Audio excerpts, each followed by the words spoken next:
మా ఊరిలో వినాయకుడి లడ్డూ వేలం పూర్తయిన తర్వాత ఆ స్వామివారి యొక్క లడ్డూ ప్రసాదమును ఆ వేలం పాట పాడిన వారి తల మీద పెట్టి ఊరంతా ఊరేగిస్తూ వారి ఇంటి దగ్గరికి సాగనంపుతారు. లడ్డూ ప్రసాదం పంపించిన తర్వాత ఆ వినాయకుడిని ట్రాక్టర్ మీదకి ఎక్కించి మా ఊరంతా ఊరేగిస్తూ సంబరాలు జరుపుకుంటారు.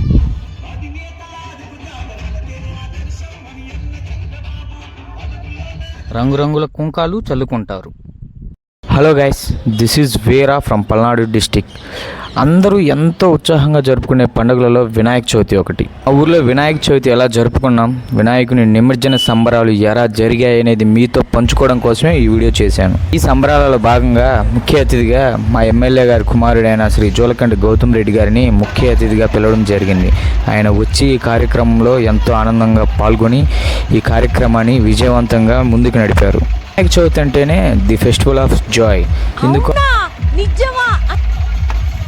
దేవుని బండి ముందు జరగవలసిన కార్యక్రమాలన్నీ పూర్తి చేసుకొని బండి ఇక బయలుదేరింది.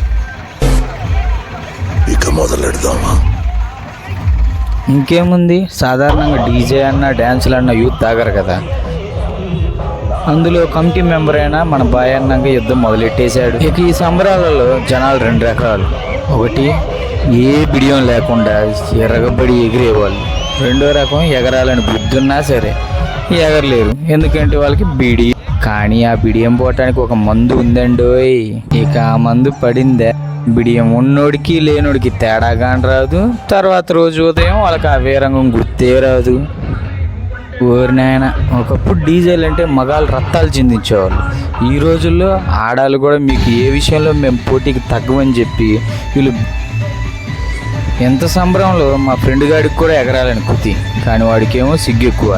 వాడు ఎంతప్పటికి నన్ను లాగాలని చూస్తాడు. కానీ వాడికి తెలియని విషయం ఏంటంటే వాడికంటే కూడా నాకే సిగ్గు ఎక్కువ.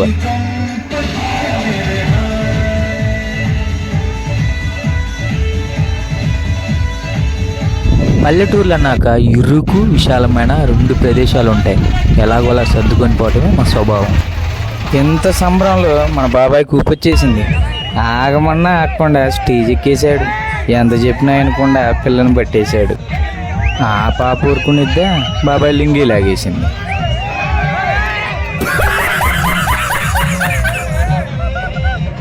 అసలుడే గాని మహానుభావుడు. ఎంత సంబరంలో మన అన్న డిచ్ అయిపోయాడు. ఇంకా చూడండి.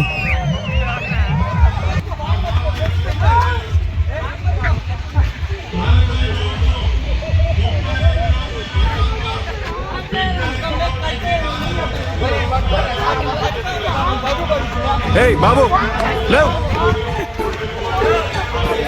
ఏ బాబు చూపెడతావు.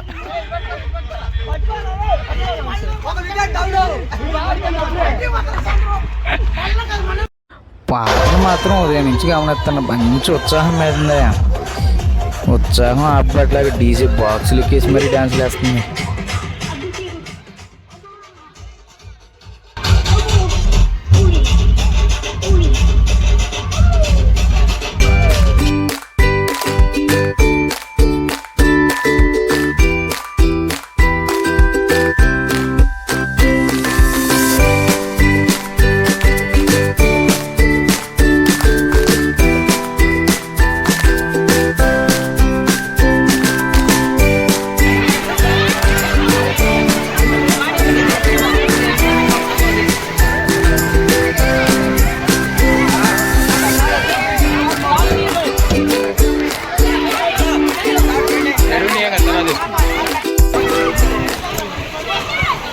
చివరగా మేము మా వినాయకుడిని తీసుకొని మా కృష్ణానది దగ్గరికి వచ్చాం. ఆ దేవుణ్ణి, ఆ ట్రాక్టర్ని కొంచెం నీళ్ళల్లోకి దించి ఆ స్వామి ముందు చివరిగా కొబ్బరికాయ కొట్టి నీళ్ళల్లో నిమజ్జనం చేస్తాం. తర్వాత ఇక్కడే స్నానాలు చేసి ఇక్కడే భోజనాలు కూడా ఏర్పాటు చేసుకుంటాం. మా కృష్ణానది అందాలను చూద్దాం రండి.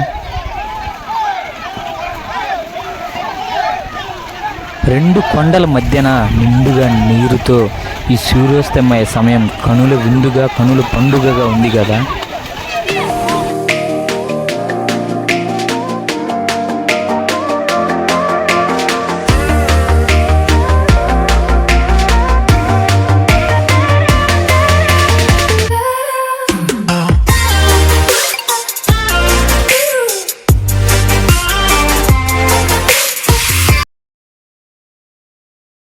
చూశారుగా మా కృష్ణమ్మ అందాలు ఎలా ఉన్నాయో కమెంట్ బాక్స్లో చెప్పరే.